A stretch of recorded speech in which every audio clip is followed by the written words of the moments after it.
நீங்கள் ஒரு ஒரு ஒரு ஆணையத்தை நீங்கள் அமைக்கிறீங்க, உடனடியாக அருணா ஜெகதீசன் தலைமையில் ஒரு ஆணையத்தை அமைக்கிறீங்க.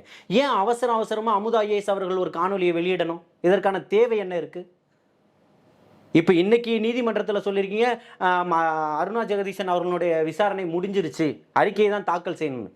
எப்படி 15 நாளையில் இவ்வளோ ஒரு வேகமாக ஒரு அறிக்கையை தாக்கல் செய்கிறீங்க? ஜெயலலிதா அவர்களுடைய மரணத்திற்கு இந்த மாதிரி ஒரு அறிக்கை தாக்கல் செய்ய முடியலையே.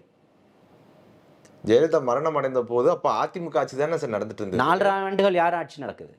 தேர்தலில் சொன்னீங்களா இல்லையா?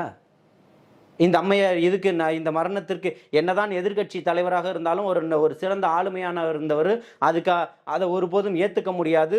மருத்துவமனையில் இவ்வளவு சிசிடிவி கேமராக்கள் இல்லைன்னு சொல்லப்படுது.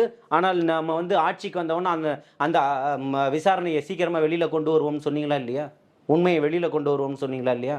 4.5 ஆண்டுகள் ஏன் தூங்கிக்கிட்டு இருக்கீங்க? இங்கே என்ன தயக்கம் இருக்குன்னு கேட்குறேன். இப்போ யாரோட கூட்டணியாக இப்போ இருக்கிறீங்க? அப்போ ஆளும் கட்சிக்கும் சாதகமாக தான் இந்த கடந்த காலத்தினுடைய ஆளும் கட்சி இன்னைக்கு எதிர்கட்சியாக இருக்கிறவர்களுக்கும் சாதகமாக தான் இவங்க இருப்பாங்களா? இன்னைக்கு 15 நாள் கூட ஆகலை, அதுக்குள்ளே உங்களால் ஒரு ஆணையத்தை போட்டு அதுக்குள்ளே விசாரணையை முடிச்சு விட முடிஞ்சுது.